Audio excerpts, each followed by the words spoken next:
大家晚上好，今天不知道怎么背景出现了一些问题，但这个不重要了，咱们就虚化一个背景，开始今天的老范读评，然后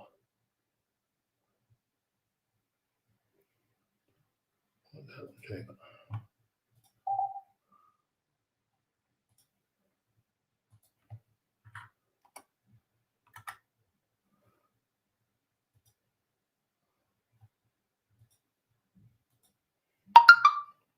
好，看看大家在说什么。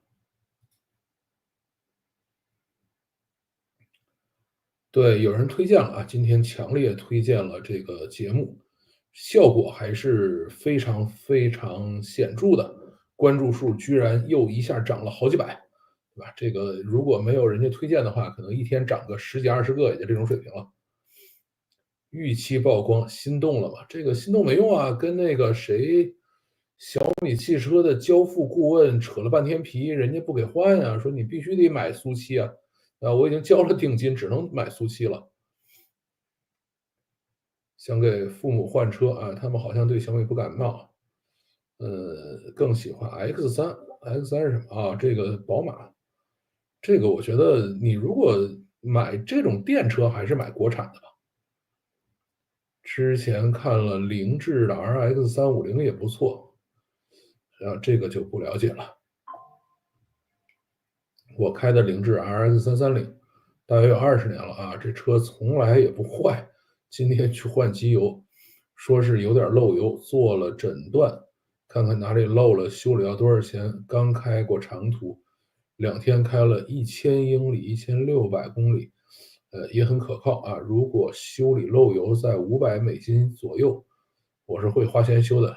修了之后换个电池，打算换个电池，感觉这车简直是这个经济适用男不花钱，好吧？这个日本车有时候是很皮实啊。还有一辆宝马啊，兜风超级回头率，但是容易坏。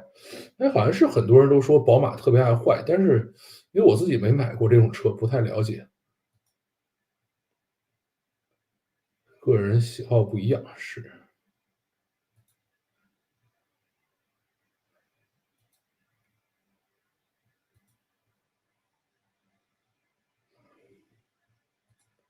小火箭的事情不研究啊，然后换这个换不了啊，人家不给换啊。我那天跟这个交付代表是折腾了半天，人家不给换。不断退出啊，这个小火箭的事情不研究。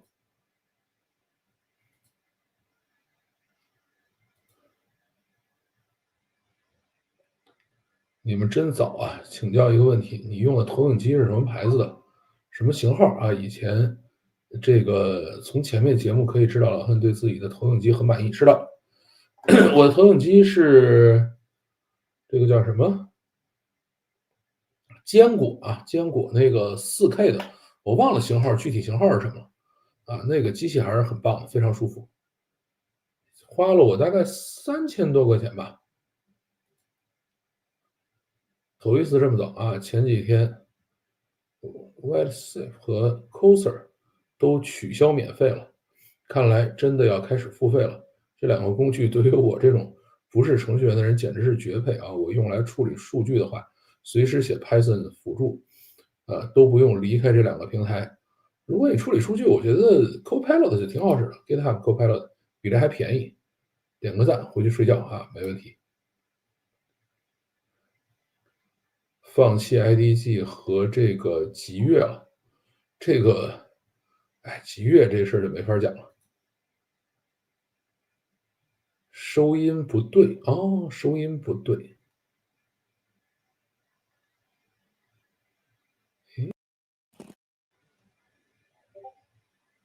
等一下，再来一次。现在应该收音是好了吧？我刚才好像收音是麦克风有些问题。RX330啊，这个我也没用过啊。好，我们今天呢是老范读评啊，读评论，然后让我先把评论找出来。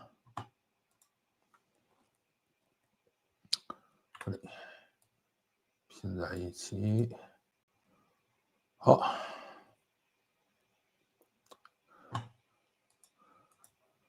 这个竟然还不给换，这个可以直接找雷军。找雷军，我认识他，他也未必想得起来我是谁啊！啊，这个咱们还是要实话实说的。虽然给他写了好多邮件，但是这么长时间，估计也想不起来了。这个见面也见过啊，但是也并不是那么熟。好，这个咱们开始今天的老范读评。第一个，毕业季找工作难。说时代变了啊，社会经济都在转型，上大学毕业找工作这个传统路径已经不符合现实了。现在上学是上学，找工作是找工作，两者基本上没啥直接关系了。为什么读这样的一条评论呢？因为啊，在我那个时代也在发生变化。我那个时代呢是上大学分配工作到上大学找工作之间的一个过渡。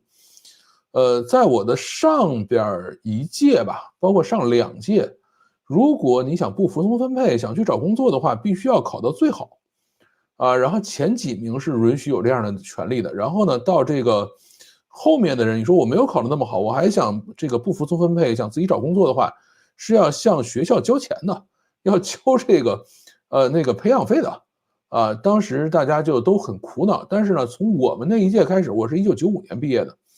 说这个规定取消了，大家可以自己去找工作了啊，这个不再需要去交什么培养费这种事情。然后呢，还有说这个，如果你找不到，这个学校还有一些分配的能力啊。这个最后大概有这么几个同学吧，就是实在是找不着了，然后就找学校，然后分配的还都非常好，就是有挺多的那个单位还是很习惯的去找学校要人啊。这个就是双轨制嘛，就是我那个时候是这样的一个时代啊。这个再往后就是95年往后的，就大家就是自己找工作了。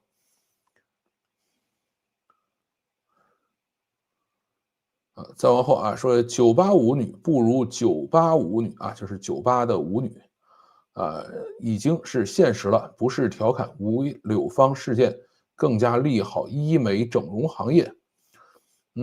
这个事儿呢不能这么讲，就是人家酒吧里跳舞的女生，没准也是从985毕业的，对吧？这咱们没有必要去这样调侃。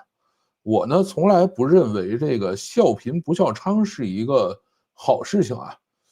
但是对于我来说，就是如果没有强迫，对吧？大家是自愿的，他有些这个女性或者是男性吧，愿意去从事这种工作的话，也没什么问题啊。或者说这就是一个你情我愿的事情，大家也是一种交易，这事儿没毛病。但是呢，并不值得去夸耀啊。还有人讲啊，说你说自由职业者的路是很宽的，这就是何不食肉糜，鼓吹自由职业者就是帮共党洗地。这事儿怎么就何不食肉糜了呢？我自己就是自由职业者，对吧？而且我跟其他的这些做自媒体的人还不一样啊。这个其他人都说你们千万别来啊，这条路可难走了，对吧？对于我来说，就是这条路呢没有那么容易，但是任何人想要去试一试的话，我都还是愿意帮忙的，对吧？这个我觉得跟他们还是有很大差异的。而且我也没有说这个大家都要去做自媒体，对吧？有很多自由职业可以去做嘛，这个可能就是未来的一种就业形式而已。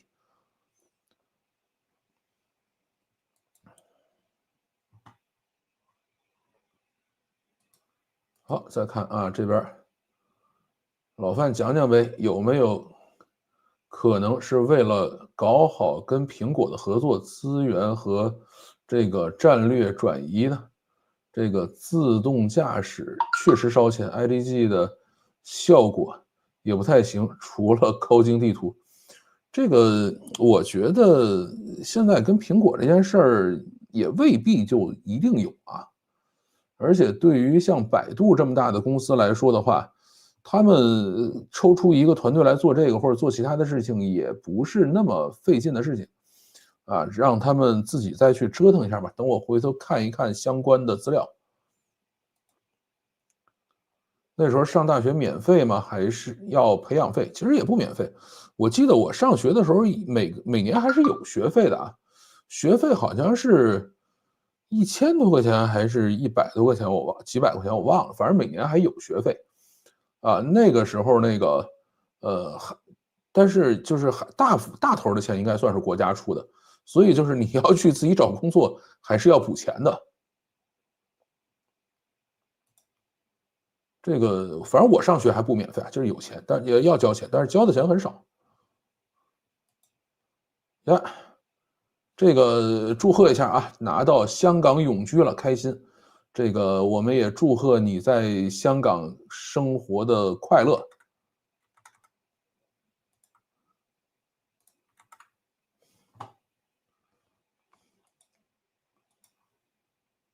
985的擦边女肯定比职校的擦边女香多了。吴柳芳要不是世界冠军，没有这种反差，谁看她呀？对，是这样的。就是有去过酒吧或者去过这种地方的人都会知道，就是一上来都说啊，我是985的，我是那个什么什么的，就这些人到底是不是呢？其实大部分人也不是，但是他说这个话的意思就是你在享受这种服务的时候，可以有一些更多的这种心理和情绪上的附加值啊，这个还是有价值的。对，那个时候是叫学杂费，这肯定不是纯学费。我这儿6点10分赶上了，好吧，你这儿是真早。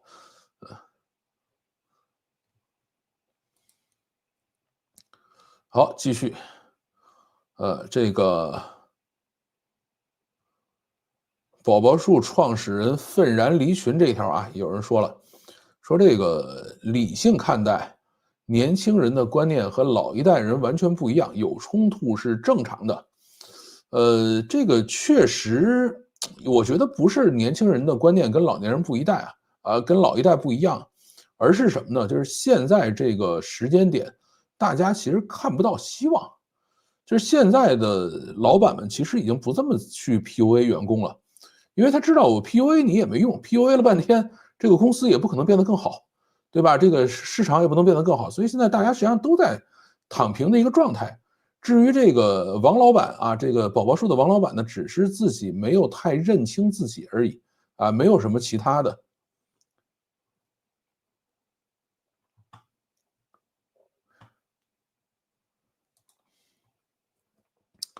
然后韩国戒严令这一条呢，这个有人说了，说我觉得韩国的政治参与度还蛮高的，老百姓经常上街啊。这件事儿怎么说呢？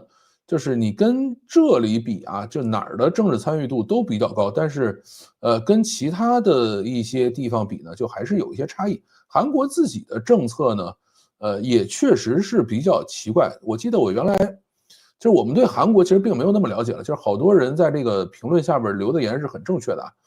就是徐凯呢是讲朝鲜战争的，但是他对于现代韩国并没有那么了解。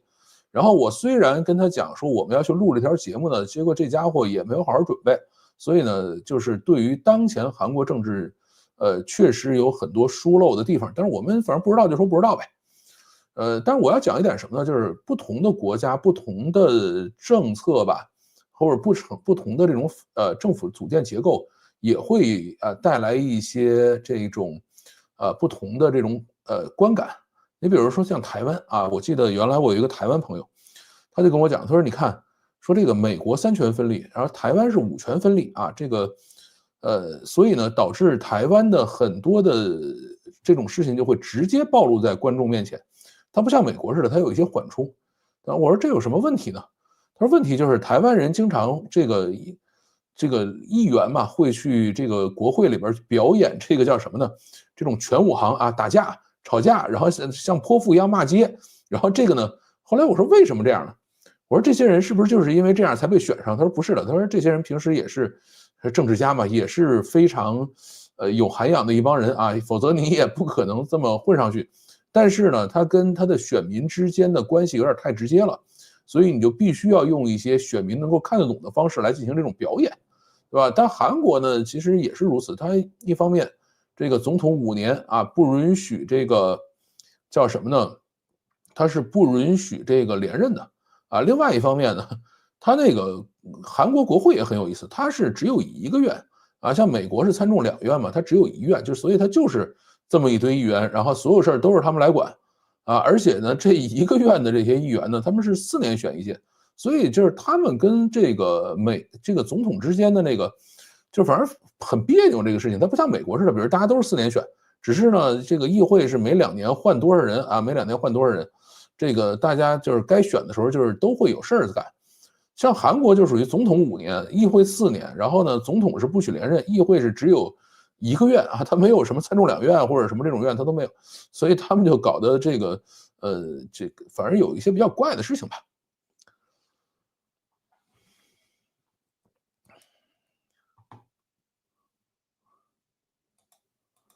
再看看啊，黑猴更新了，主播之前玩的怎么样了？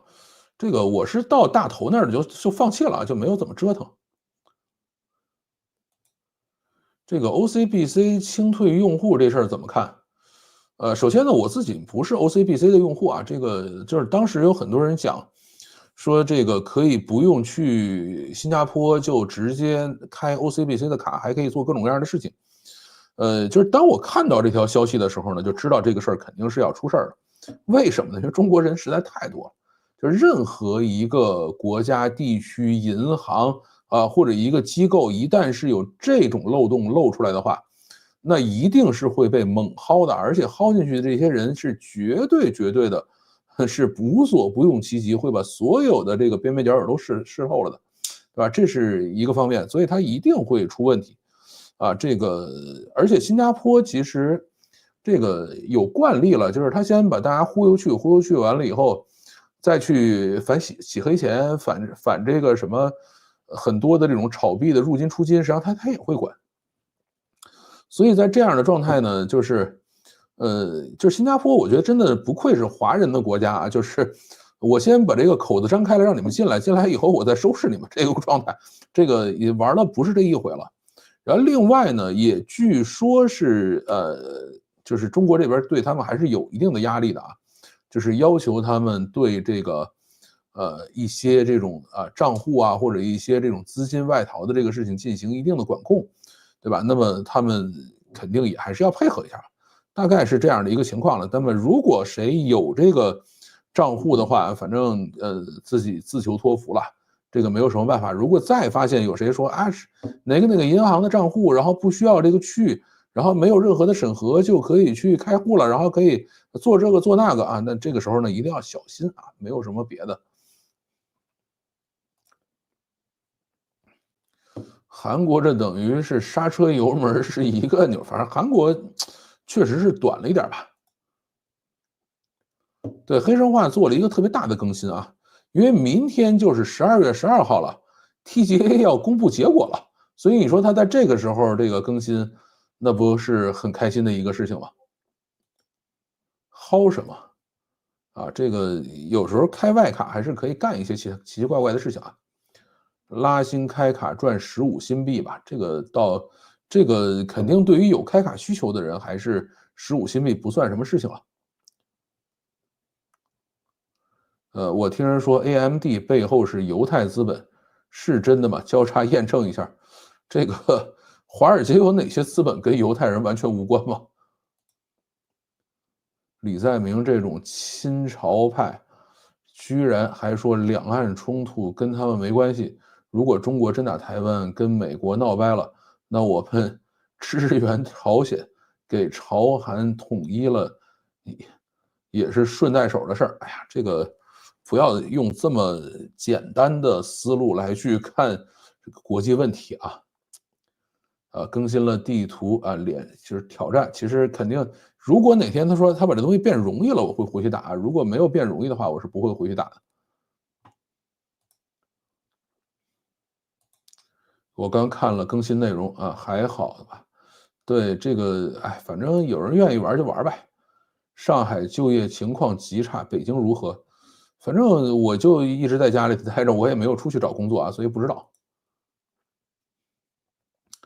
这个会不会有大型 DLC？说是有，但是呢，说大型 DLC 可能还是要再等个2、3年、3、4年的样子啊，没有那么快。包凡怎么了？你知道吗？不知道，这个离我很远啊。可以开风铃月影，这种东西在 PS5上没法使吧？啊，我买的是 PS5的版本。不要用二元对立，看这些政客说的话，得看他们做了什么。是的，这个确实如此了。就是我们一下想的说啊，这个非黑即白，这个看国际形势这个事儿呢，自己痛快一下就可以了啊，就不用再出来说了。好，我们继续。这个芯片制裁谁怂了的事情啊，这条视频呢有很多留言啊，有人说啊，那个不叫杂质，你说的这种柔和的比较均匀的矿叫做共生矿，我们国家的共生矿比较多啊，这个是这样，就是中国的很多矿呢，这个共生了很多奇奇怪怪的东西，然后另外一方面呢，咱们这些矿呢，我想想应该怎么讲，就是提纯的难度很高吧，大概也就如此了。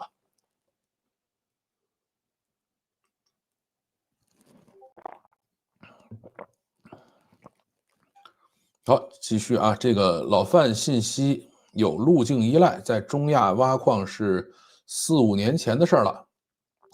这个德州的电价比加拿大都低很多啊。这件事儿呢是这样，就很多人呢都在讲这个话，还有一条是讲这个加拿大省电白天加拿大安省电费啊，白天是0.21度，晚上9点以后是0.15度。这个讲的是加元吗？还是人民币啊？我不太了解啊。且电根本用不完啊，完全怎么会缺电呢？用不起电，这故事编的离谱啊！这个事儿呢是这样啊，就是先说挖矿的事情吧。现在我们依然在全世界买矿啊，甭管是铜矿、铁矿，然后呢这种稀土矿、锂矿啊，全世界我们都在买。这个目前为止啊，在世界各地，中国依然在疯狂开矿。至于电费的事情呢，电费高低跟你缺不缺电或者到底有多少电这件事儿是没关系的。大家首先要讲清楚这样的一个事情啊，不是说你电费低，这个你们家这个电就多起来了，对吧？你毕竟你比如美国吧，你电费可能确实没有那么贵，但是呢，你全年发电量只有中国的1/3多一点点，对吧？那在这种情况下，突然给你这么大的这种耗电，那你怎么办呢？你说我这个明天就把这个电拿出来用，开玩笑嘛？那电站你得建啊，对吧？电这个东西跟别的不一样，它不像油似的，你可以挖出来使。电这个东西你发不出来，它就是发不出来，发出来以后你也没地儿存，你必须把它用掉，对吧？它就是这样的一个情况。那你愿意美国说我从现在的基础上建这个3倍的电站上去，那没人拦着你建呗，对吧？也就如此的事情。但是你也不是说今天建明天就能建完的，对吧？像美国也好，加拿大也好，又是环保啊，又是乱七八糟事情，就很麻烦的。不是说这个突然我们就想要有电，它就有电了这个事情啊，大家一定要讲清楚这个事情。这个再往后啊，说老范觉得制裁没用，很多的有办法啊，其实在整个产业来说，你整个产业被制裁，根本就会大幅，成本就会大幅增加，竞争力减弱，而且想的都是糊弄过去。你也依赖过去的经验啊，但是看看俄罗斯真的被视为敌人，现在怎么样？再看吧啊，这个事儿呢是这样。关于制裁的事情呢，我一直讲的是这样，就是你的成本会上升啊，效率会下降，但是呢，也不会说一刀切，说我今儿制裁，明儿这东西就没了，对吧？大家一定要想清楚这件事情。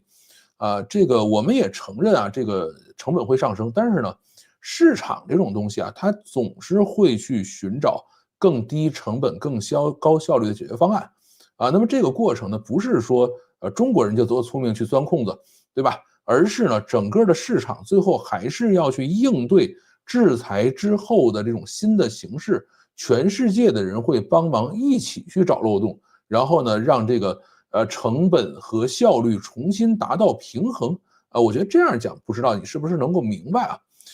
跟大家讲一故事吧。就是我们以前呢，在猎豹不是猎豹，在盛大的时候啊，干一个什么事儿呢？就是去抓这个盗版网站。然后呢，这个抓住盗版网站以后呢，因为他们当时盗版那个起点的小说嘛，抓住了以后呢，过2天他们就重新开。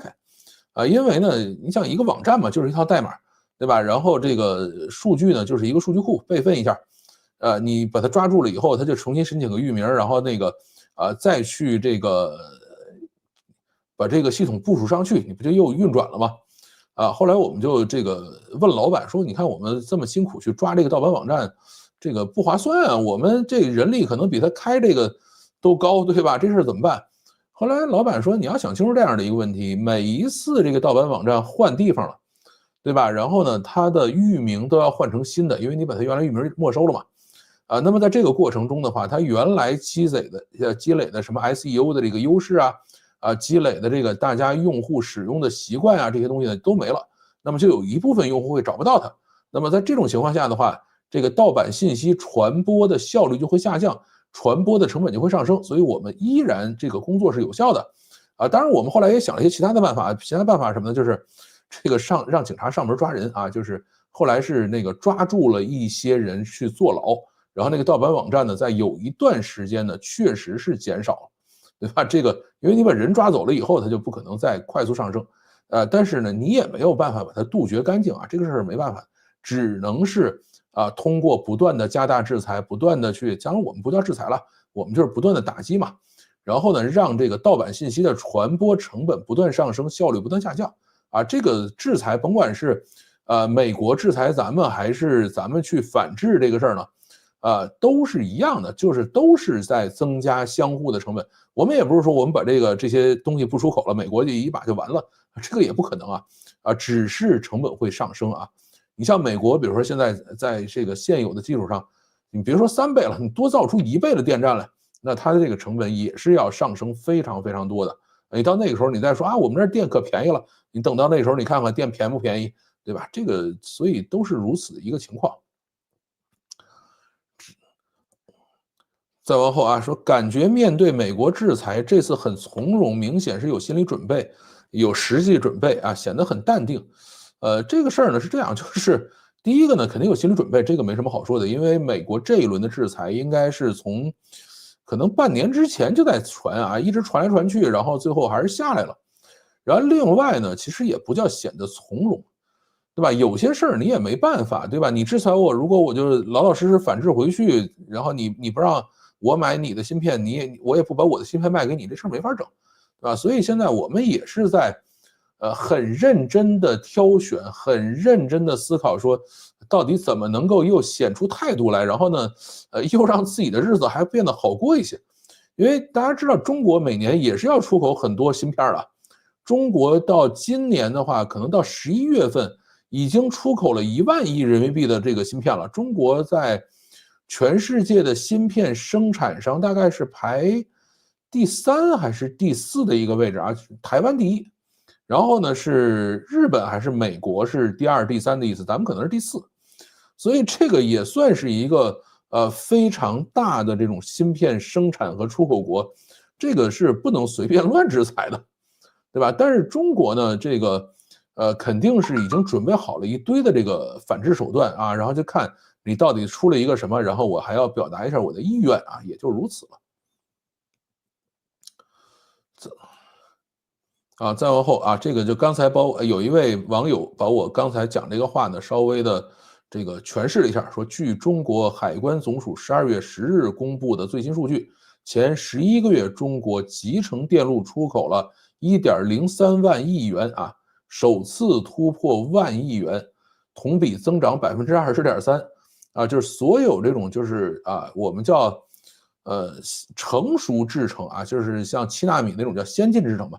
就是成熟制成的这些芯片，中国的产量是非常非常高的这个包括台积电在中国也是有工厂的，对吧？那么这块我们还在努力的生产，所以在这个状态下呢，中国跟全世界来说，现在已经是一个完完全全不可分割的一种供应链中的一环这个怎么说呢？你如果按照一个不太恰当的比喻的话，你可以把它理解成一种血液癌症，对吧？它已经在整个的循环系统里头运转起来了。你要想把它干掉呢，你可以去化疗，化疗的意思就是往身体里打毒药，对吧？那么在这个过程中呢，你未必能把血液癌症干掉，但是呢，人呢大概率是会被干掉，或者说至少是这个要去掉半条命吧，啊，大概是这样的一个情况。所以呢，大家不要老觉得说制裁中国好爽这个事儿，这个是全世界都要很痛苦的一个过程啊，咱们肯定也很痛苦，这个没什么好说的。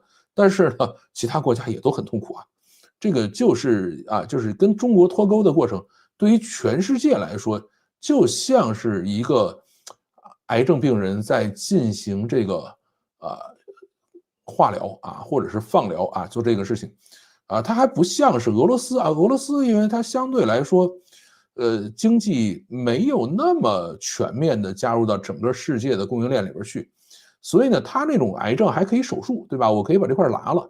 但是像中国这种呢，真的挺难的，对。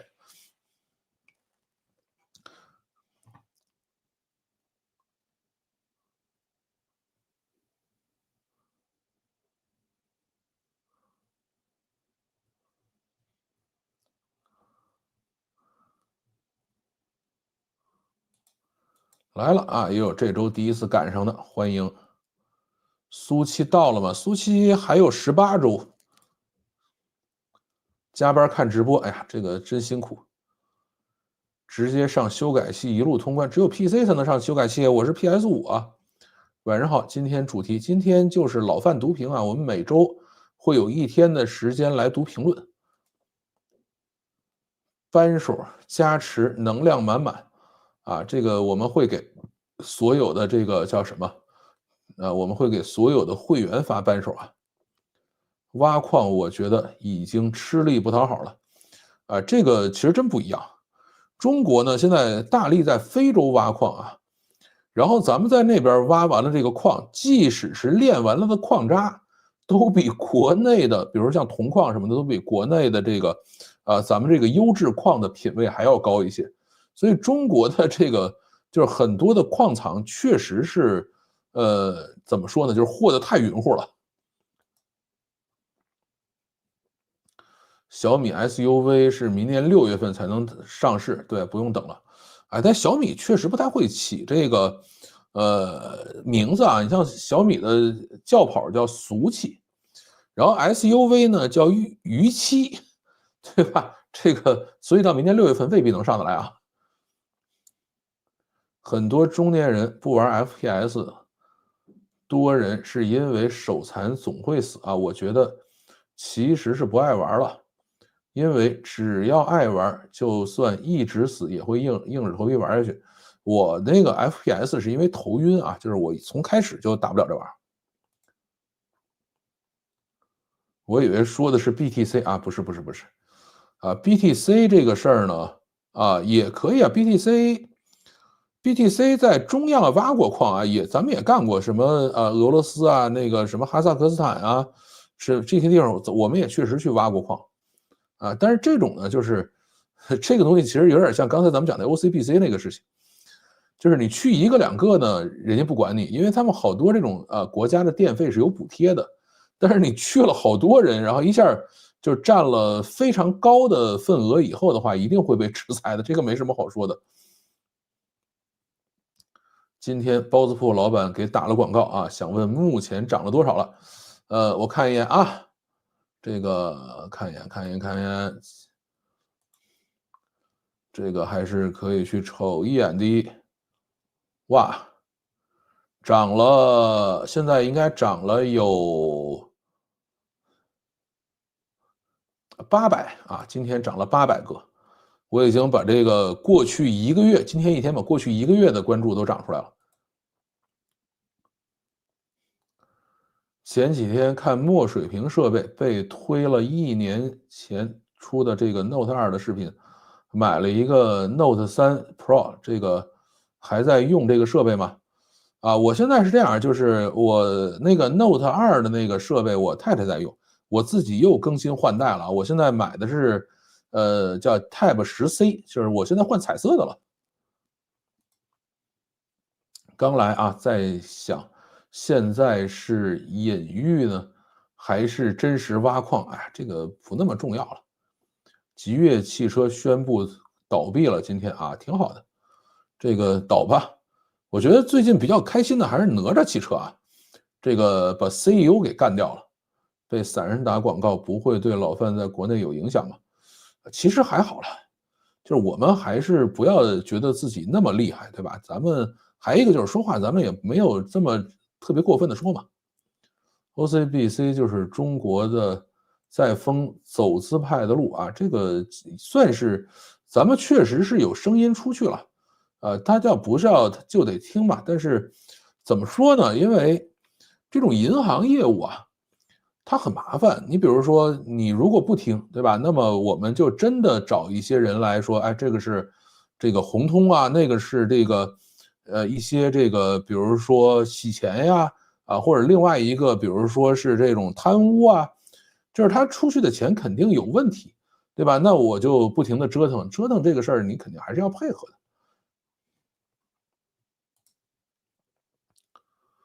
所以结论就是，自由贸易的敌人是这些政客，无论中美。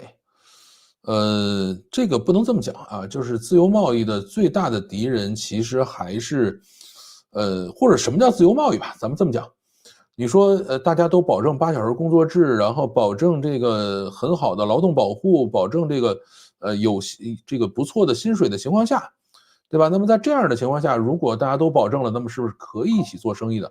但如果说有一头说我们希望自己的民众可以有尊严的活着，另外一头说咱卷吧，对吧？那么你在这种情况下，你咋自由贸易，对吧？在这种情况下，你除非说让你的民众跟着那边一块卷，否则的话，这个就只能是各种吃亏啊。所以中国在整个的全球供应链体系里头，实际上干的活就是这样的一个活啊，就别人都希望自己的民众能够越过越好啊，但是我们说我们不在意这个事儿啊，我们愿意当牛做马，然后把这个东西造便宜了，对吧？这个事儿就是如此啊。晚上好啊，晚上好。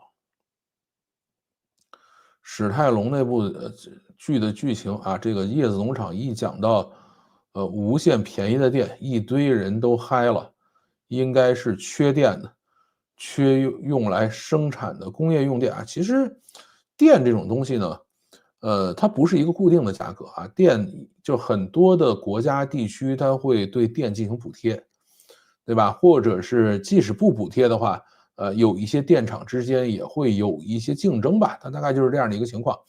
那么呢，这种电的价格，因为电的最大特性就是你发出来没法存，所以呢，他们会在就是趋于稳定了以后，逐渐去调整这个价格，调整一个大家都比较舒服的位置。但是，一旦是说，突然有很多的这个消耗量了以后，那么这个价格一定会发生波动的啊。所以，不要用静态的方式来去看待一个动态的事物。散人老师啊，打过好几次广告了，我就是这样来的啊，是，所以不用太担心。老范对美国缺电的分析还是不那么到位，发电量比大国少，这个一方面是人口差别，也是耗能水平啊。但美国耗能就是人均耗能肯定是要比中国高的啊，这个没什么好说的。只用发电量来评估是否缺电，不是那么可信。再说，大国那个发电量大啊，不是说到处都不缺电。数据中心的布局未必容易匹配，发电的布局，哎，这个繁体字读起来费点劲啊。这个事儿是这样啊，因为我原来呢问过一些电力部门的朋友，对吧？他们呢是现在他们其实已经在限电了，就是不是说拉闸不让你用电，而是说把这个发电机组关掉了，这个事儿是没法整的。这个因为你多发出来以后，那个电消耗不掉的话，你这整个这个输电网络里边电压会出现问题的。对于美国来说呢，我不知道现在有多少机组是停用的啊。就是如果你说美国不缺电，就是比如现在的这个生活状态它不缺电啊，工作状态不缺电，这个没问题。但是像前面好像加州、德州还是哪儿出现过那种大停电，但我忘了当时为什么了啊，反正也是下雪还是什么事儿，就是出过那种大停电的事情。然后呢，这个一旦是说把中国，比如说电解铝的，还有生产什么这种奇怪合金的这种啊，就是什么这种什么超硬金属这些电都搞起来，比如说像美国现在说我们多发出1倍的电来啊，那么这个呢肯定缺啊，这个没什么好说的，除非你能告诉我说，这个证明说美国现在有1半的机组被封存了啊，停在那儿没动啊，那这个事儿可以啊，随时开机就可以把这事儿补上。啊，像美国现在这种可能，比如封存个3%、5%，我觉得是合理的吧。但是这个数我没有具体的数字啊。啊，你如果告诉我说，哎，我哪条报道说了，美国现在封存的发电的这个总的容量已经这个超过1倍了，或者超过2倍了，我们一共造了3台发电机，就开了1台，剩下2台歇着呢。啊，那美国不缺电啊，随时开没问题啊。这个但是这个事儿呢，反正我自己不知道啊，这个咱们就说清楚。不买盗版啊，拼实力破解，破解不了求助无碍，这什么东西？这个一下怎么跳到哪儿去了啊？这儿呢？啊，重发一遍啊，忘记，你这还是简繁体字啊，对吧？老范对美国啊，这个已经都讲过了啊。美国制裁什么了啊？前面讲的是芯片制裁，现在的反制裁有点被民粹和阵营裹挟啊。这个其实也不叫被民粹和阵营裹挟吧。大家有没有想过这样的一个问题？就是这个比如说流氓头子为什么不能丢面子？对吧？这个很多的，你比如说这是一个大的公司的老板啊，或者是一个创始人，他其实不太在意面子，因为公司是他的，或者说他有一个合法的途径来管理这个公司啊，他也有很多的这个法理上的这种保障吧，来保障他对公司的这种发言权，所以他没有那么在意。但是流氓头子是不行的，必须非常非常注意面子。啊，因为呢，他本身得到这个位置，甭管正还是不正吧，因为有暴力手段，他也要防止其他人通过同样的手段来把他干掉，所以呢，他的面子是最重要的啊。所以在这种情况下，一旦被人制裁了呢，就是我们也还是要表现出一定的强硬来啊，因为一旦这个强硬不够的话，万一有人产生了不臣之心，对吧？这个是很烦的。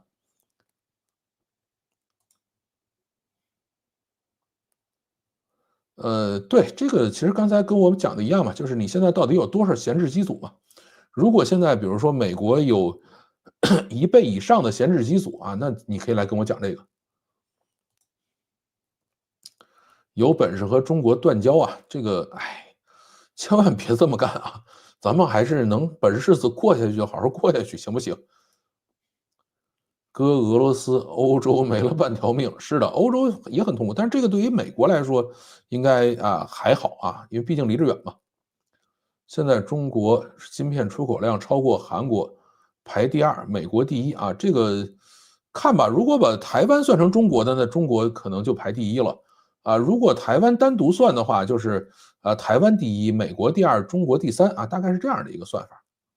就是台湾肯定是第1，因为台积电在那儿，这个你没办法。每天看特朗普选的那几个 MAGA 小将，这个挺好的，他们在那儿折腾呗。刚刚听到也是这个反应，怎么就逾期了呢？什么东西？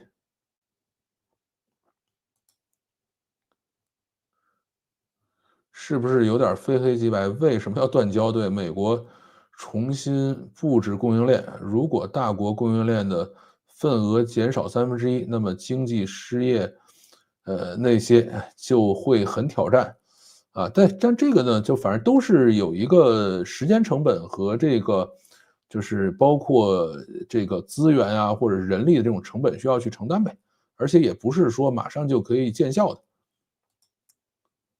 说反话，好吧，倒想看看马杆小将们懂不懂，敢不敢？这个看呗，换小米逾期嘛，想换啊，但是人家不给换啊。我那天跟这个小米的交付中心折腾了半天，人家说不行，啊，说你可以，我说我能不能延期？说我现在应该18周以后去拿车嘛。我说我要求延期，一直延下去，我不着急，行不行？他说你可以延一次，但是延一次呢也只能延30天。说你到那个时候呢，这个逾期还是上不了市，说你就提这个车吧，这个反正也让我很痛苦啊。先赞后看，对，你们都点赞了没？Maga 怎么不敢国会通不过呀？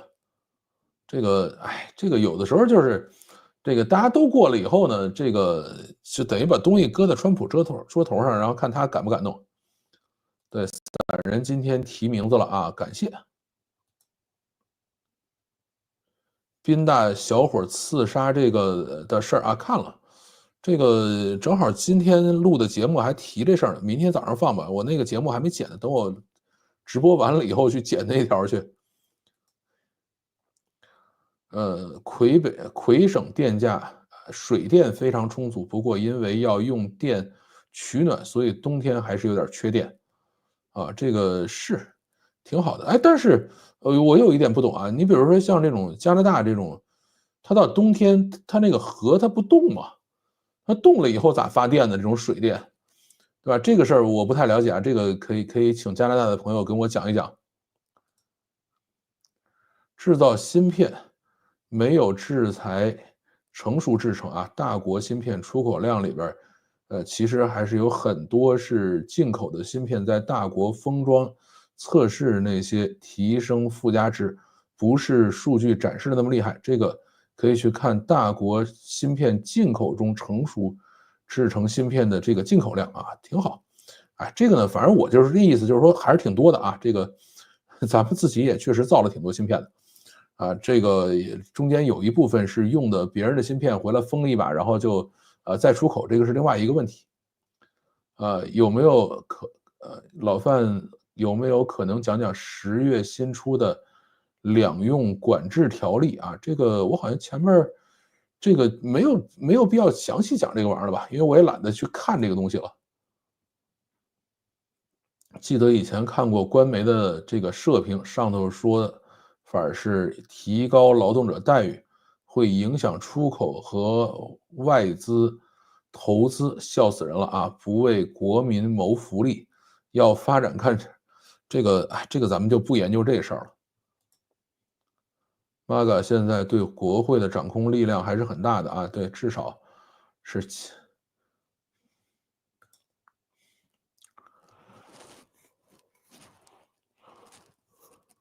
我怎么感觉观众很大啊？新观众啊，没什么，这个大家都是慢慢洗呗。这个有时候人进来了以后发现，哎，老范讲的东西挺有意思，就慢慢留下来听。有些人觉得，哎，老范讲的东西没意思，对吧？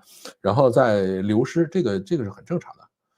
明天双12啊，全面实施个人养老金会议。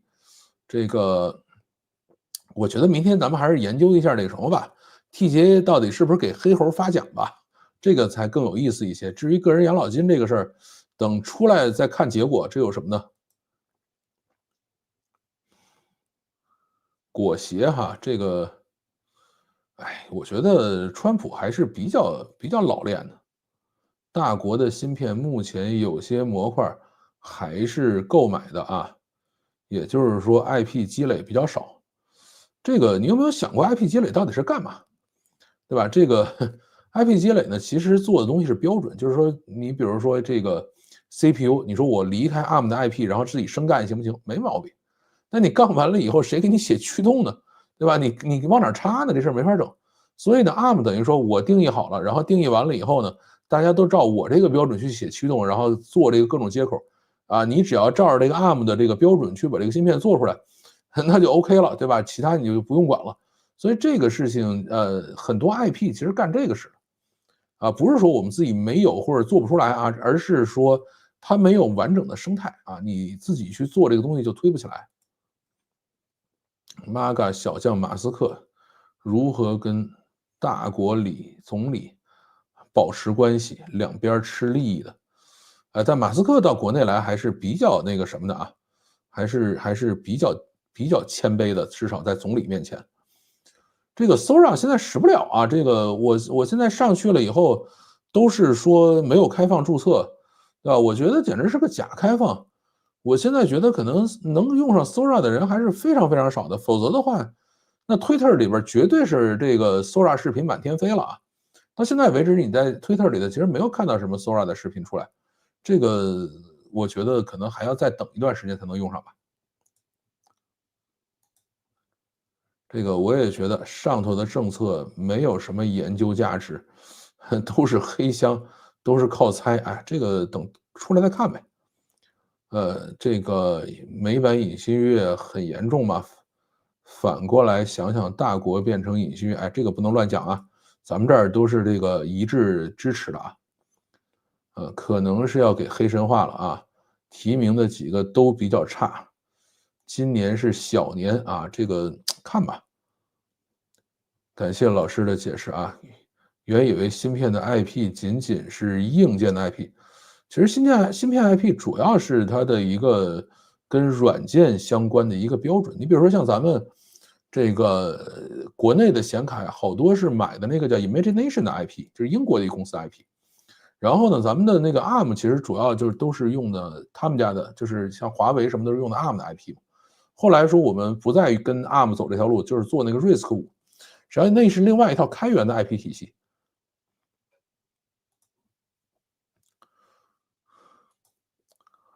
这个你们是不是稍微差不多点啊？这个不要胡说八道啊，在我这儿。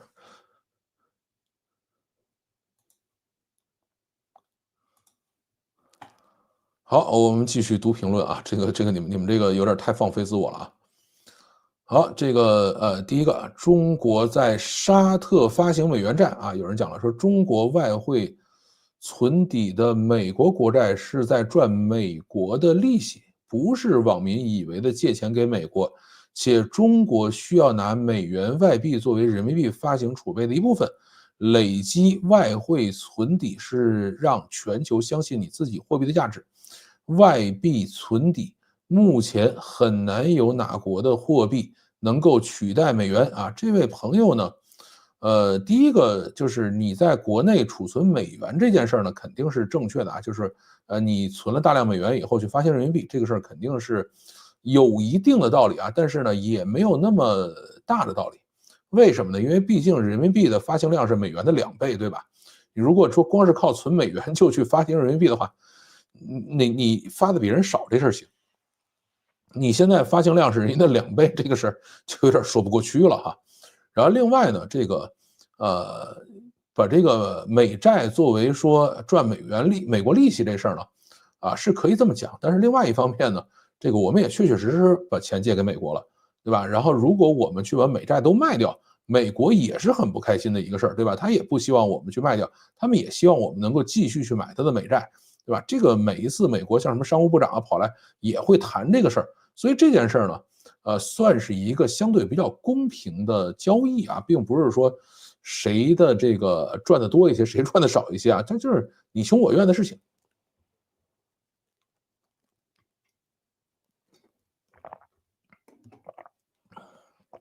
而现在呢，这个人民币肯定在明年还是要跌的啊，因为今天好像人民币又在跳水。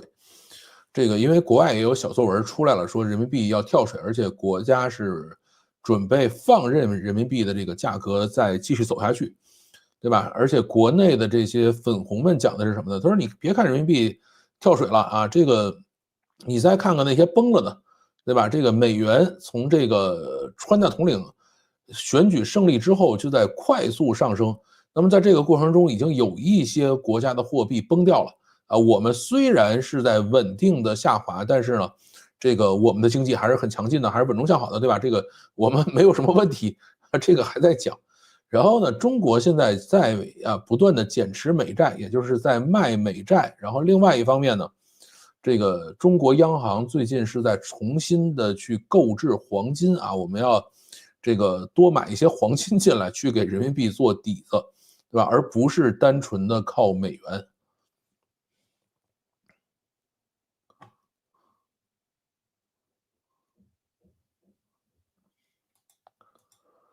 这个等老范讲谷歌量子芯片啊，这个怎么说呢？我今儿还专门看了一下啊，但是实在是有点就是讲不太那么明白。就是量子芯片呢，我稍微的学习过一点也录过一期视频，以前录过啊，但是是放在会员频道里。这个这一次谷歌新做的这个量子芯片呢，我觉得唯一可以跟大家讲的是什么？就是，不要觉得这个东西马上就可以改变什么事情啊，这个还早啊。甭管是它确实用在这个军事用途啊、人工智能，还是做一些什么其他的事情，这个使用量子芯片真正进行有用的计算，5年以后吧，这个没有那么快啊，这个。但是呢，这个成果还是非常激动人心的，这个没有任何问题啊。还有一点是什么呢？就是大家不要觉得说，有了这个东西，军事上就怎么样了，或者这个就如何了。就是量子计算对于目前普通人能够理解的范围来说，最主要的一个用途其实是破解密钥啊。这个很多人为什么说这个，谷歌发表这个量子芯片了以后，比特币会跌，对吧？因为这个量子计算是可以把比特币的那种这个钱包密钥直接破解出来的啊，这个是非常非常吓人的一个事情。对，当心群众里边有坏人啊，这个没法整。很多事本来是值得高兴的好事，可是，以为一些人的嘴脸让我这个很不高兴啊，比如黑猴啊可能得奖啊，这个是黑猴得奖啊，也还算是个好事吧。我也向人推荐啊，刚好赶上直播，欢迎欢迎。这个我们这里啊，既然有新的朋友，就跟大家讲一下，这里呢是每周3晚上8点是读评论啊，就会把一周的有趣评论跟大家聊一聊。然后每周5晚上8点呢会去讲故事，然后周日不定时啊，有时候会装个药盒或者聊个天什么的。看到量子芯片，直接劝退，太深了。是的，这个因为我呢一般做这种视频节目的选题是这样的，就是第一个我自己要能形成一个逻辑自洽，对吧？第二个呢是这个可能还要有一些差异性的观点。如果我说这个事儿别人讲什么我也讲什么，人云亦云的话，我可能就放弃了。然后第三个呢，还要看看我能不能讲出一些有意思的观点来，对吧？这个如果这事儿讲着没意思，我也就不讲了啊。这个量子芯片原来讲过，就是这一次呢，新出来这一些，比如说100多个量子比特，然后怎么去进行纠错这些东西，我大概自己是能看明白，但是呢，你让我把它讲出来，我就不一定特别讲得清楚了啊。这个事情毕竟不熟。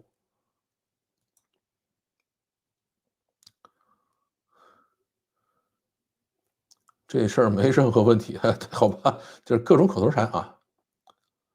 这个我当年是一个叫欧洲 Bill 的这个 YouTuber 推荐来的，对，这个欧洲 Bill 他自己还是有工作，他就后来就不玩了呗。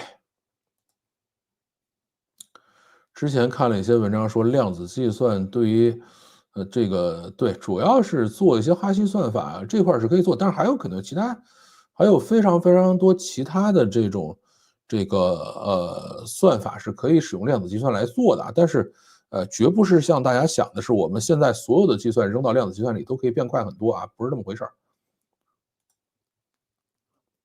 谷歌给 P6、P7系统升级加2年，这是做慈善吗？这个不太了解，这是做什么啊？没太关注这个事情。你去银行买理财产品，可以说你买了个保值的机会，也可以说你是借钱给银行了，你不买银行也不高兴。不过银行其实也没啥大感觉，大国需要手上有大量的外汇，放在那里不如买美债理财。美国发行美债，买的人越多越好，可以少给点利息。这个我觉得有一点你说的不对啊，这个怎么说呢？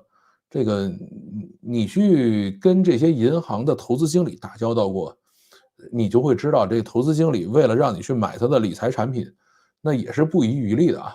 而且这帮人的薪水不低的，那银行为什么雇这帮投资经理？他肯定还是希望你去买他的理财嘛，不是说你不买银行这个也无所谓是吧？这个就不对了啊。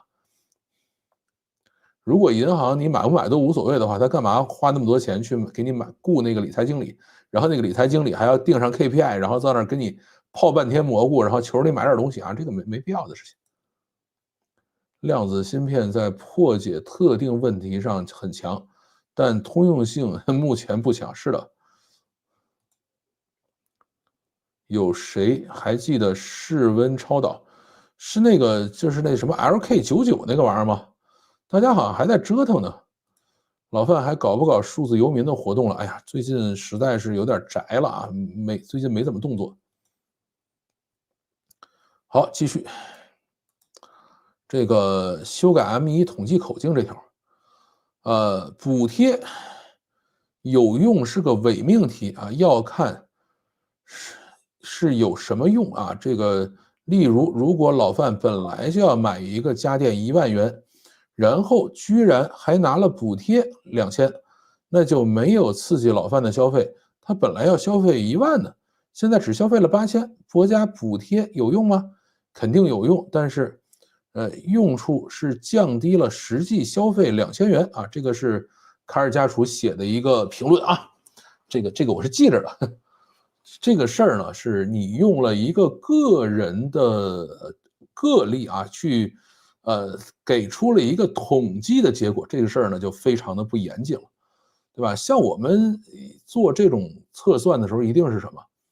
比如说有10000个人啊，这10000个人里头呢，比如说有1000个人有花10000块钱的想法，然后呢，有剩下的，比如说有这个5000人啊，是你给他多少刺激都不会花钱的，然后呢，可能还有个4000人是你给他了刺激以后呢，就会多多少少花一些的人啊。怎么每一次呢，我们去发补贴也好，制定各种政策也好，最后看的这个东西叫转化率，而不是说如果他想买或者如果他不想买，那么你一旦这样去判定的话，那任何补贴都没什么用处，对吧？或者说这个补贴发出去以后让消费降低了啊，这个事儿本身是有问题的啊。如果你要这么想问题的话，这个因为我们以前经常遇到这种杠精啊，上来说啊我们要做一个什么项目，然后怎么样，他说我就不喜欢，我从来不干，然后我从来不看不打游戏，我也不看小说，我也不那什么。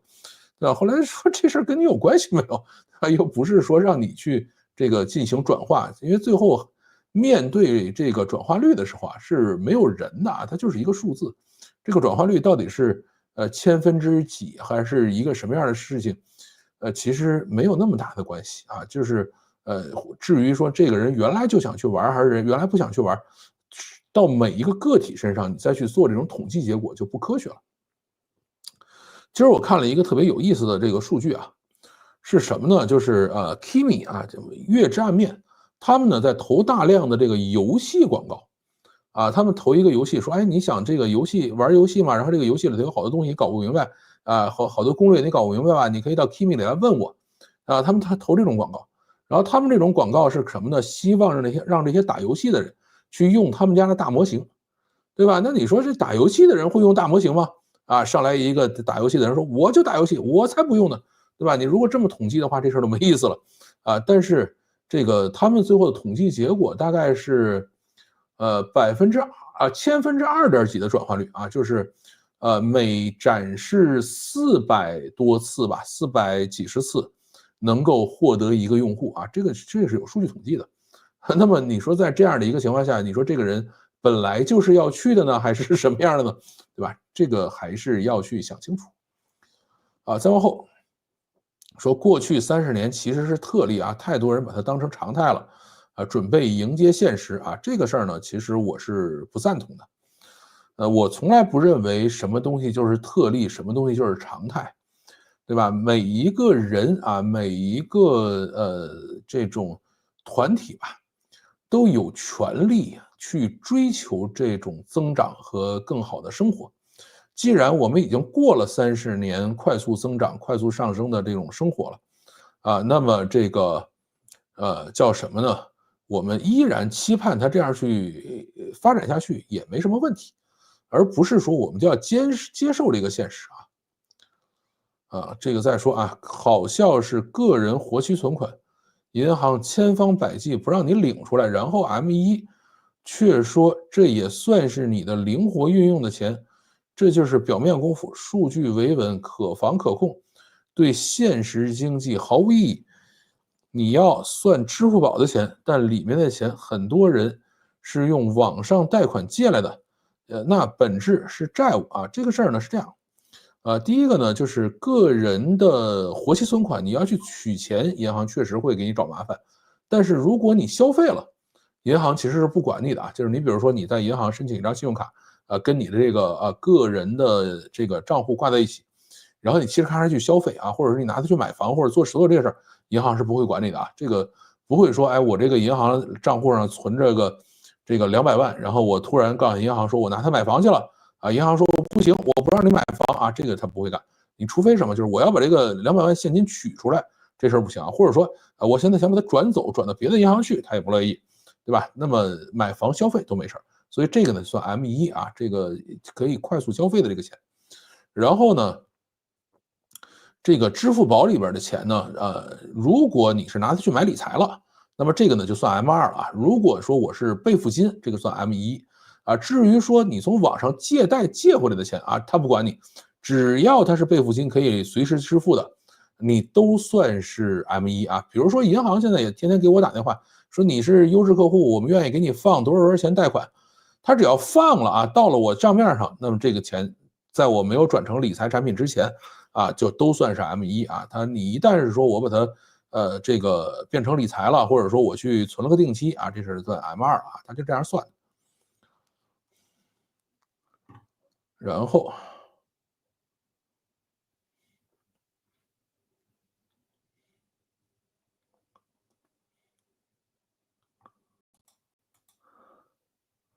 老范还是没说对了，我说了，美国当然愿意大家买美债啊，不过说哪个客户不买银行理财产品了，银行就如何如何悲催了。什么意思？这个事儿是这样，就是从美国来说呢，你如果说有一个客户说愿意买他的国债，或者有些人说不买，这个事儿关系不大啊，这个确实如此。但是呢，中国不一样。为什么呢？因为买的特别多，对吧？你比如说一些小的国家少买了一点点美债啊，或者说有一些这个好，我不知道这个东西个人能不能买啊，这个事儿不了解了。就是你如果量少的话，它其实确实关系不大。但是中国手里量比较多，中国好像曾经是最大的美债持有国，但是现在应该已经退下来了。即使如此的话，中国现在还是拥有大规模的美债。你在这种情况下的话，你进行抛售啊，对于美国来说呢，肯定还是很悲催的，这个没什么好说的，对吧？这个因为你一下把这么多美债抛出来以后，你市面上得有人接呀，对吧？否则就跟挤兑似的。400多次获得一个用户，算中规中矩了，还好啊，还好。在游戏里加一种玩法，这个玩法必须要用大模型来辅助才能玩得更好，这样大模型使用量就上来了。你千万别这么想啊，游戏本身是挣钱的，你加了这样的一个玩法以后，游戏不挣钱了，那做游戏的人跟你拼了，我告诉你。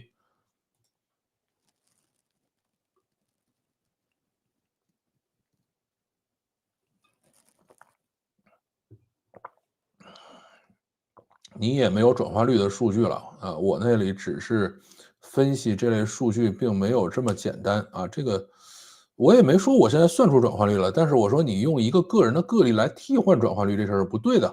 我们讲的是这个概念，而不是这个数，对吧？个人可以买美股的美债 ETF 还是可以买的哈。但是如果中国说今天我们就把所有的美债都抛了，我这个那这个金融市场也好，美国也好，你看他是不是很开心？每次抛美债，美国那边都会来人啊，是这个，但是有些嘴硬的人呢，就觉得中国你爱买不买，这跟我没关系，对吧？这个事儿我们也没有什么好说的啊。再往后啊，说这个阿里大文娱 CEO 骂人这条，说这个辱骂下级就是文明和民主还没开化的一个证明。这个行为在日本叫做，哎呀，这个词我不认识了啊，他给我写了个日文词，早就被告到混不下去了啊。日本现在这样了吗？我记得以前日本企业也是以骂人著称的呀。现在日本企业也不许骂人了吗？这个有在日本的朋友跟我讲一讲啊。这个这个是非常让我震惊的一个事情啊，因为日本企业原来骂人骂得很凶的，然后中国的企业管理就是靠压迫和金钱奴役，这个领导们习惯了，牛马们也习惯了，去哪儿都是一套班子。公共事务亦是如此，被领导的并不是人，只是牛马而已啊，这个其实不对啊。中国呢，其实更多的不是靠压迫和金钱奴役，中国的更多的是靠画饼。对吧？就是要跟大家这个描述一个美好的未来啊，这样才可以让大家往前走。你包括像这个政府机构，对吧？那你说他发也发不出那么多钱来，但是呢，他可以告诉你升官发财，对吧？所以中国其实真正的让这个老百姓努力的工作的最主要原因还是贫穷，以及对于美好生活的向往。对吧？就是这个中国快速发展的最主要内核动力，就是中国人对美好生活的向往。继续啊，这个老师啊，这个我好像念错了一个词儿啊，我念的是砥牍情深，应该是舐犊情深啊，这个我好像一直就是念错的，这个我记着啊，然后下一次万一再念错了，你们再提醒我吧。舐犊情深啊，这个可念了几十年的白字了，这个感谢提醒啊，感谢提醒。然后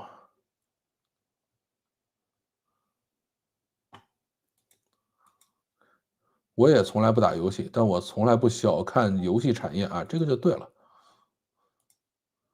老范，给个估计比例呢，这种事儿没法给，因为你给了呢，就算造谣，对吧？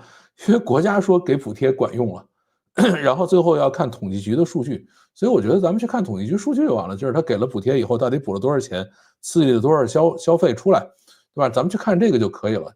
然后咱们在这儿瞎拍脑袋是没有任何意义的。国内可以买越南基金吗？啊，这个还真不知道，没听说这事儿。每次大国抛售美债，美国都会来人，明显就是个段子。好吧，那个就当它是段子吧。这个美国自己就能买上万亿美元美债了，中国这点持有量起不了太大影响啊？是吗？中国有多少美债？我查一下。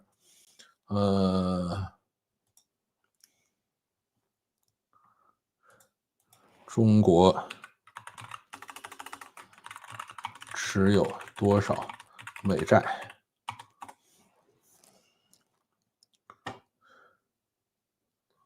？7000多亿吧，还好了。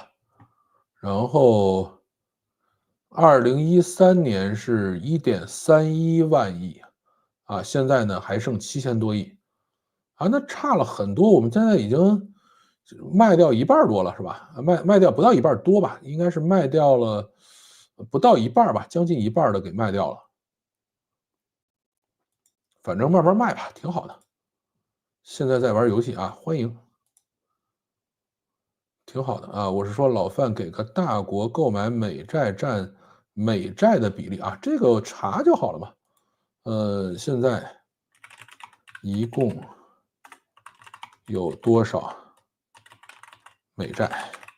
然后这个排名前几个国家都是谁？啊，这种东西问 GPT 不挺好的吗？这个你让我去查，我只能一边直播一边出去那个什么了啊？现在呢，一共的美债是36万亿啊，35万亿啊，36万亿吧，应该是36万亿。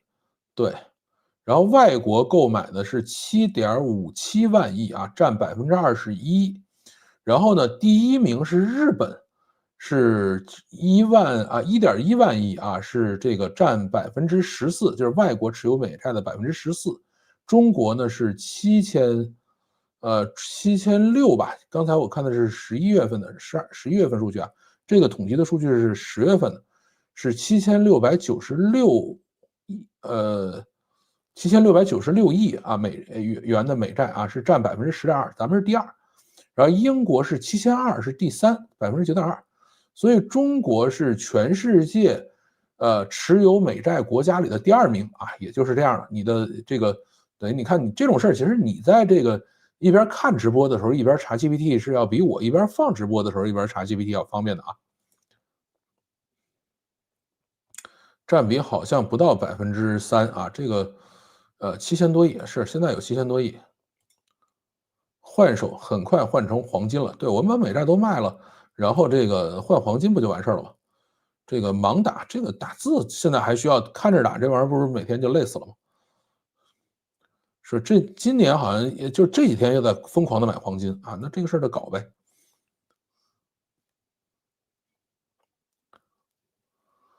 好，我们继续啊，还有几条读评。这个苹果 AI 要用百度文心一言了啊！这个有一位朋友说了，他说我去苹果专卖店，店员去问了啊，然后说是国行用文心一言啊。这个我不知道你所讲的这个苹果专卖店是苹果自己家的店，还是这个苹果的一个代理商的店啊？这个就不确定了。但是如果苹果店员已经去官宣这个事儿，但是我觉得应该不会啊。为什么呢？因为苹果的店员是受严格训练的，就是如果是苹果自己家的店，对吧？他们每一次发新品之前，会把店员集中起来，塞到这个叫做塞到这个一个叫什么地儿来着？塞到一个这个酒店里头啊，然后呢对他们进行培训，就是放录像，然后做培训。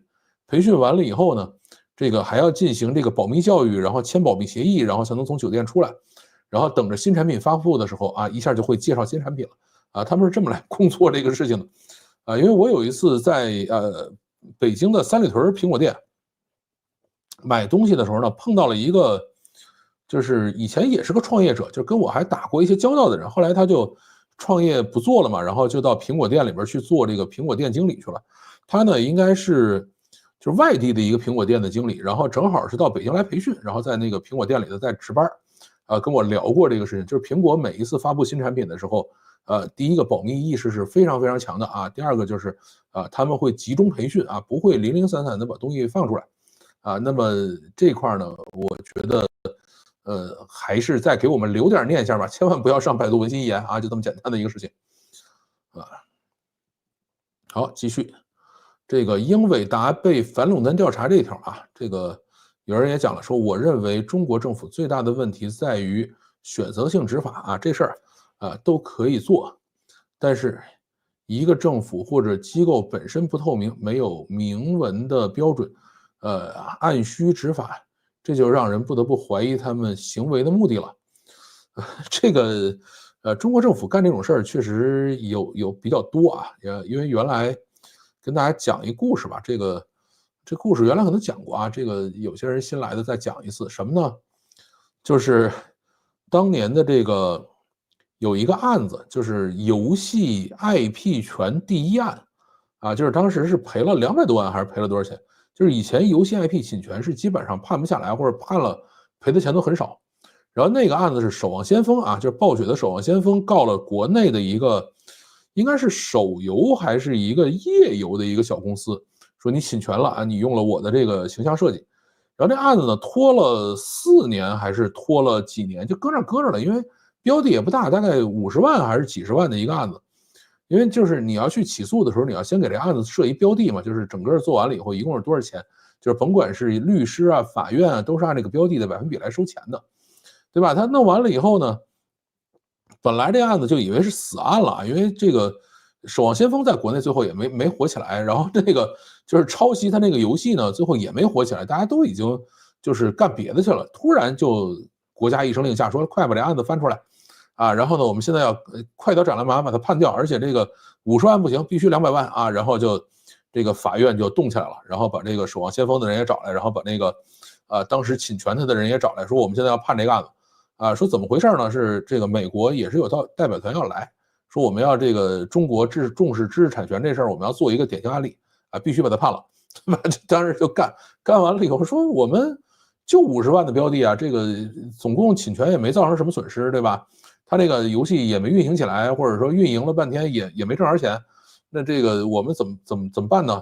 后来一帮的那个法院的人说，我们来帮你想办法，然后怎么去把这个标的凑够200万，对吧？凑完了以后说来判下来，说这个案子200万，说你看美国人瞅瞅我们这个多么重视知识产权啊，就是中国人干好多这种事情。所以呢，这个英伟达这个事儿呢，就是你说他干这事儿呢，就是肯定涉嫌垄断，这个没什么好说的，就是他自己的事情一定是做的有问题。然后另外呢，就是我们去判他呢，一定不是因为这个原因啊，一定是有别的事儿了啊。我们想起你来了，一发现哎，一身都是毛病啊，蹬一块出来处理一下啊，也就如此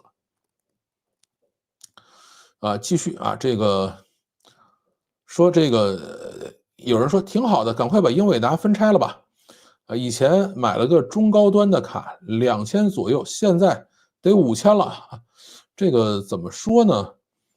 英伟达这种公司，现在你真把它分拆了吗？这个没有那么容易啊，没有那么容易。而且呢，这个就是中国也好，欧盟也好，因为它毕竟英伟达它不是个中国公司，它是个美国公司，对吧？你也没有权利判它去分拆。所以呢，中国也好，欧盟也好，只能判它是这个给钱，只有美国政府可以判它是分拆，对吧？像美国政府现在要求谷歌分拆，对吧？曾经要求过微软分拆，原来的 AT&T 啊什么这个东西都是可以分拆，只有美国政府可以干因为那是他的公司，所以呢，这个咱们判不了啊，这个没有这个能力。然后再往后说这个不交钱可以吗？这个想法很有趣啊，就是如果我们罚了他一笔钱，这个钱可不可以不交呢？首先跟大家讲这事不可能啊，这个想都不用想这事儿。为什么？因为英伟达在国内挣了好多钱，这个钱其实并没有出去，对吧？千万不要觉得英伟达在中国的这个财报上他说我在中国销售额是54亿美金，这个钱呢都已经换成美元拿走了啊，这个他拿走了其中的一部分，但是还有很多钱是留在中国的，这个钱他是拿不走的。你想拿走吗？拿走你就要交税交很重的一个税。为什么呢？你比如说英伟达挣到钱了，那么他说，哎，我是在海外买了芯片了那么或者买了这个板卡了，那么这个钱他是可以拿走的，这个没有任何问题咱们收了个税就把这个钱拿走了他就把这个钱拿到美国去了。然后呢，有一些呢，他可能就在中国做的服务做的外包做的很多这个一些包括很多代工，他都是在中国本土做的。对吧？那么这些钱呢，你是在中国本地生产产生的利润，你是不能去这个直接拿走的你这个是要交一个非常重的税才可以拿走那么这一部分呢，他在中国的账面上应该是有钱的，所以他如果说我不想交这个钱，那中国是完全可以去查封他的办公室，扣押他的账户，甚至还可以向这个美国这个政府去，或者向美国的银行要求冻结，说我们国家给他开了罚单了，现在你看怎么办这个事儿大家都是可以去做的这个那美国说我们作为一个银行也好，或者作为一个什么也好，那是不是判这个事儿合不合理，对吧？他们也会不是说因为你中国提出来的就一定不给他也会去看说，哎，这个是有完整的手续的，对吧？然后呢，这个东西是合法合理的那他也会想办法去来处理这个问题。它毕竟是一个国家对一个公司的制裁，对吧？所以这个钱肯定还是要，就是如果真判下来，那肯定还得给。你就像那个什么，欧盟罚这个谷歌的钱，罚这个那个微软的，罚苹果的，罚这个 Facebook 的钱，都给了呀。谁敢不给？谁也不敢不给嘛。而且他那个罚的钱比咱这狠，因为咱们是按照中国销售额罚的，人家是按全球销售额罚的。那你罚了以后你也得给，这个没有什么好说的。好，继续这个说这就有点这个歪理硬凹苹果可以卖不装存储器的手机，让你自己去外面买吗？有人可以抱怨丰田配的轮胎很烂，要他不要卖车不包含轮胎吗？全部零件加一起才是一个产品。台南老乡的垄断问题就很简单，市占率过高至于中国你中国你我笑真的不用浪费力气去硬解释了这个事儿呢是这样，苹果存储器的问题呢，它其实是有道理的，因为你如果是使用外接存储器的话，它确实会慢，对吧？使用统一的存储器会快一些，所以现在呢，不光是苹果，就是大家都在使用统一的存储器。现在安卓手机也不让插卡了，就是以前安卓手机还是可以插卡的，对吧？现在都是这个统一内存做在里头的，啊，不叫统一内存吧，就是这种存储器都是做在里头。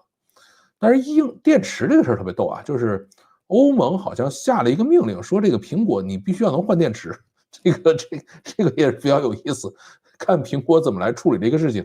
我们拭目以待啊，说你必须要能够让 iPhone 手机换电池，这个这个也是非常有趣的一个事情啊。然后至于说轮胎呀什么的呢，这个一方面呢是。你没有这个轮胎，你是没法工作的。但是英伟达的显卡，离开它这些网络设备依然是可以工作的。还有一个是什么呢？就是你这个啊，丰田配的轮胎其实不是丰田的啊，丰田配的轮胎可能是固特异的，或者是这个其他的一些轮胎，对吧？那么他们这个轮胎呢，也是可以使用其他厂的轮胎，你不能说我买了丰田的车。然后呢，我就必须配丰田的轮胎啊，这个事儿是不这样的啊。刚才我虽然讲丰田的轮胎可能是固特异的，但是呢，丰田会跟这些轮胎厂，包括韩泰啊或者什么的，它会定制轮胎，就是上面会有一个编号啊。这个事儿是大家要注意的啊，因为前两天出过一个事情是什么呢？是这个就是华为不是发布了一个100多万的车嘛？那个车叫尊界 S8还叫什么？然后呢，大家就去看那个车，结果发现他那个车上的轮胎呢，就是上面也是打了一个编号的啊，那个编号是奔驰的编号，所以呢，他用的是奔驰迈巴赫的轮胎，是奔驰迈巴赫制定好标准，然后可能是向固特异订购了一批这样的轮胎啊，就是所有这样的轮胎上面都是有这个编码的，都是奔驰的。然后呢，他那个华为那个尊界上面那个轮胎就是奔驰的那个轮胎，对吧？好多人就笑话他，说你好歹100多万的车了，对吧？你去找人订几条轮胎，或者说你去买一些通用胎用来，对吧？你不能把人奔驰的胎扒下来搁在自己车上使啊，对吧？这个有点过分了，这个也是非常有意思的一个事情啊。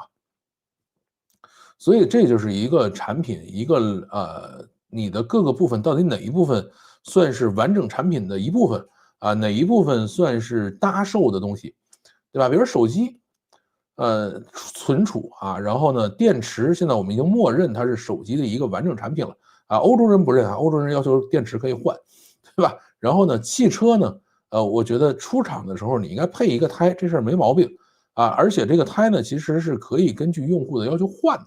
对吧？你像我们去买这个汽车，都可以要求出厂的时候不要你原厂胎，我要求换几个胎啊，它是会在出厂的时候给你定制好，给你交过来，对吧？而且这些胎就是说我日后使用的时候，我可以用你原厂胎，也可以不用啊，这个是没问题的啊。这个是一个如何定义完整产品和这个原厂产品啊，这个就是分散产品部件之间的一个搭售产品之间的一个界限吧。啊，那么如果说，哎，你这个车必须买我们家胎啊，换了我们家胎就不行，这个事儿，那就会有问题啊。它大概就是这样的一个意思。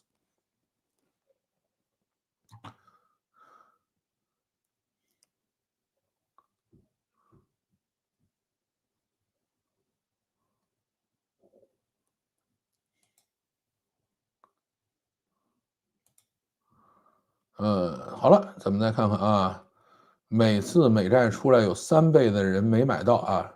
如果大国全都抛售美债，那么需要给折扣啊，那么很多人会赶紧吃进，然后大国就没有美债了，美债这个还在那里基本上没动弹。哎呀，这个你呢就嘴硬，对吧？这个大国呢也会慢慢的抛，这个没有办法，就是甭管你愿不愿意，它都会抛。然后呢，至于有多少人愿意买，或者是不是需要打折呢，不需要你去担心啊。大国是不会让国有资产流失的，买美债是有利息赚钱的啊，买别的任何东西只会少赚利息啊。这个肯定美债是，不一定是少赚了，就是美债算是一种相对比较稳定的收益啊，肯定有比它利息高的啊，因为债嘛不会利息太高的。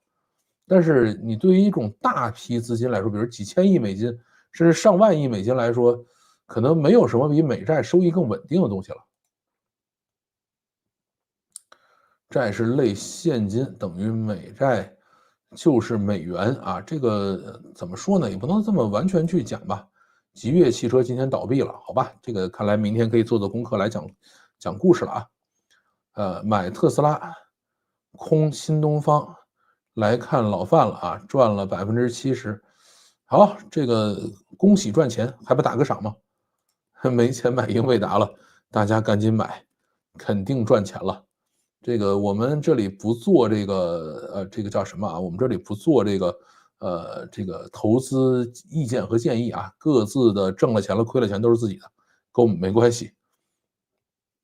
英伟达不冤啊，想不想做和能不能做是两码事。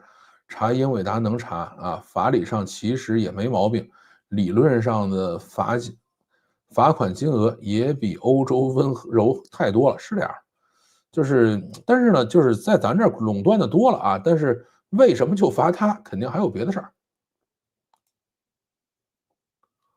聊聊贸易战、关税战、中美脱钩能带来哪些创业机会？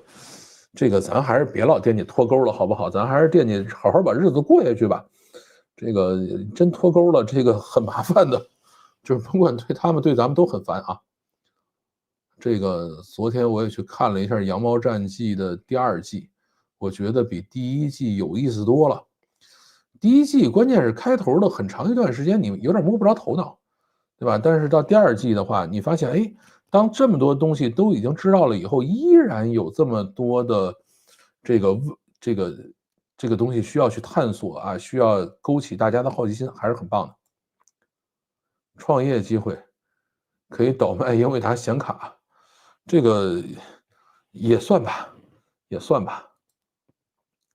国产手机的电池容量都卷到7000以上了，我的苹果手机才3500，国产搞那么大容量，难道不怕像三星那样爆炸吗？这个大家反正还是要小心一些吧。2021年进 WTO 到2016年15年时间，不改变自己成为文明人啊 ！WTO 45项承诺，若改变28项不符合，现在还妄想 CPTPP， 我们是用15年的时间消耗了自己国家的全部信誉啊！这个也不能这么讲，就是这个十几年呢，我们还是在不断的改进啊，这个一定是如此的啊，不断的改进，就是总的来说还是越来越开放吧，啊，最后的这个就是从16年往后的一段时间是另外一回事啊，但是16年、17年之前的这段时间呢，还是在越变越好的。iPad 应该可以插卡，不可以啊，iPad 是不可以插卡的啊，iPad 可以从那个 Type C 的口去插那个硬盘，这个可以，但是呢，它里头没有插那个 SD 卡的地方。在美国买 Mac Mini M4到国内的电脑城去给内存或者硬盘扩容，你觉得靠谱吗？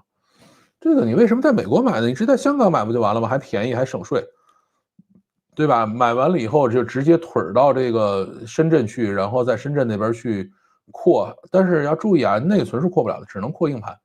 所以现在有很多人他们是从深圳啊，从香港买那个，就是呃，就是那种叫什么来着？M4 Pro 的那种大的那种啊，MacBook Mac Mini，然后呢配64G 内存，然后配512G 的硬盘，就是硬盘配最小的，然后呢内存配最大的，然后芯片配最大的，然后拿着那种机器那个到深圳去，现场拆箱，然后现场给你配4T 的那个硬盘啊，有人干这个事儿。我最期待的是皮后续会怎么瞧这件事儿啊？这个，呃，他现在来中国应该会很麻烦，不过这件事儿估计会很漫长。他现在已经回复了呀，他的回复方式跟回复美国的是一样的呀。他讲的是说，这个我们没有强制任何购买，对吧？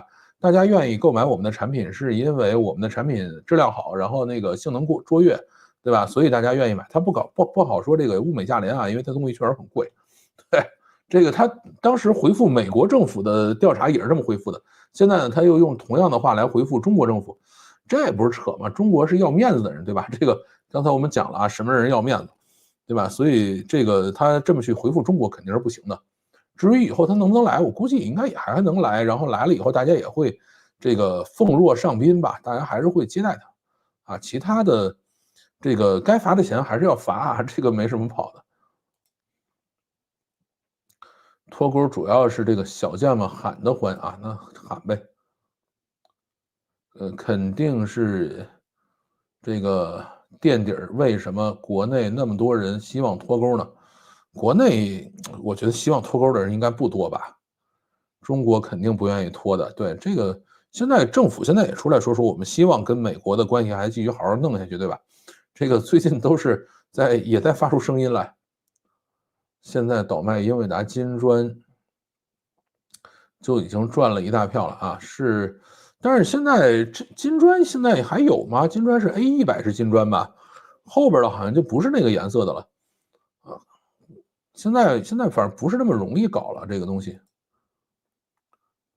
主要是最近国会有说法要取消中国永久正常贸易关系，那这事儿也没办法，那怎么办呢？取消呗。我的意思是，他应该可以啊。这个不知道你在讲什么。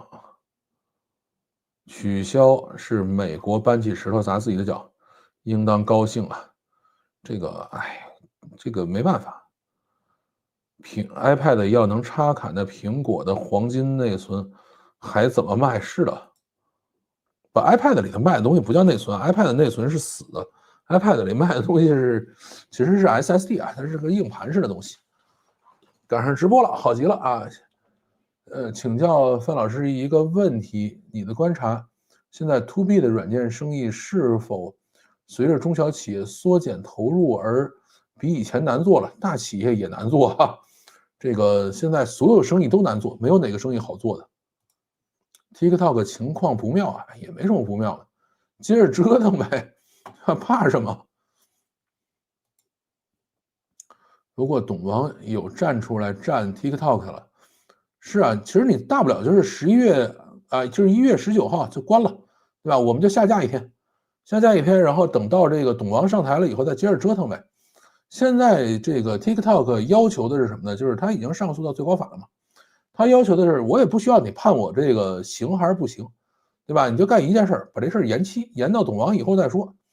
啊，你现在先别判啊，这个就是 TikTok 现在在最高法的这个诉求，我觉得应该这个能过。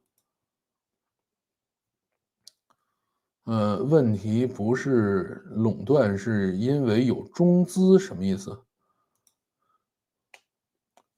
我的意思应该要什么？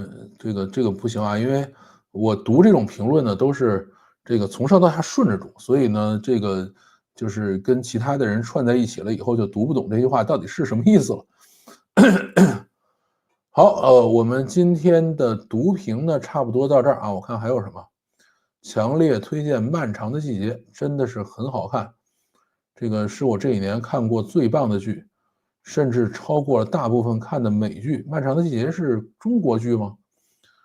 国产剧我就不看了啊，我是美剧还看不过来呢。我最近准备去刷一刷这个叫《秘密关卡》，亚马逊新出的这个动画片啊，还是很棒的，看了1集了，非常爽。楼上表达太差了，国家安全问题，这是什么啊？楼上表达太差了，你的意思是 iPad 最好能插卡哦？这个我觉得是这样，就是如果你们要写什么东西，千万不要觉得我还能记着你上一句话，就是最好是把一句话完整的扔出来，没有上下文啊，这样我能够就是根据这一句话来进行回复。很明显，这次因为国家安全问题，不然不是3-0啊。这个事儿是说的这个什么嘛？TikTok 的事儿吗？很好看的，老范可以试试啊。这个漫长的季节是吧？这个回头再说吧。还有新《指环王》动画片啊，这个还没看。没人聊美国码农枪杀 CEO 的事吗？这个关键不懂啊。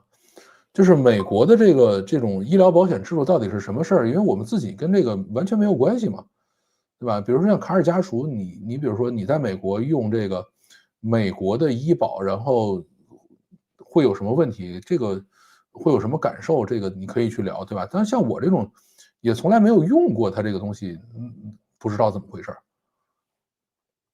秘密关卡不感兴趣的多啊，就连 CF 都有一级啊，好，挺好的。这个确实是这样，就是很多的游戏我们没打过，确实会看着比较费劲。但是也好像第一集是那个《龙与地下城》吧，但是我虽然没打过那个游戏，但是这个视频还是很棒的。啊，漫长的季节讲的是90年代东北下岗的大时代发生的故事。啊，这个我已经就算了，就不看了。看看扳手。你要不说话呢，我就不说什么了，对吧？你要出来了呢，这个扳手就没收了。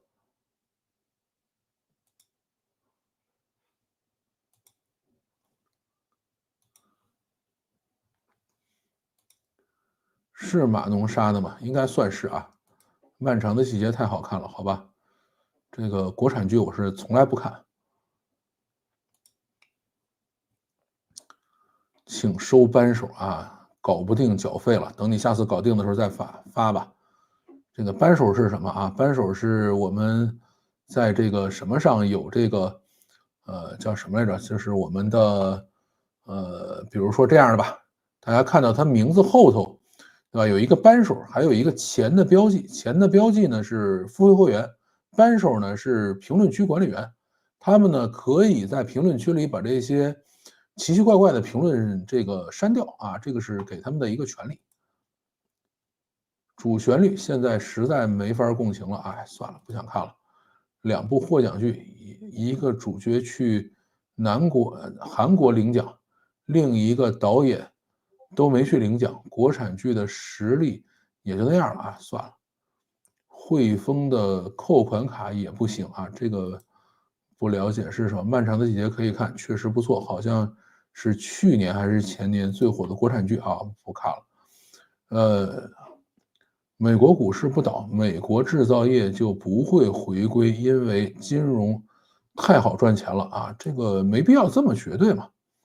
我也不看国产剧啊，但是这部剧《漫长的季节》非常非常值得看，没有之一啊，好吧，这个就有空吧，这个实在是要等有空了。好，今天我们就到这里啊，咱们下周3继续老范读评，感谢大家收听，再见。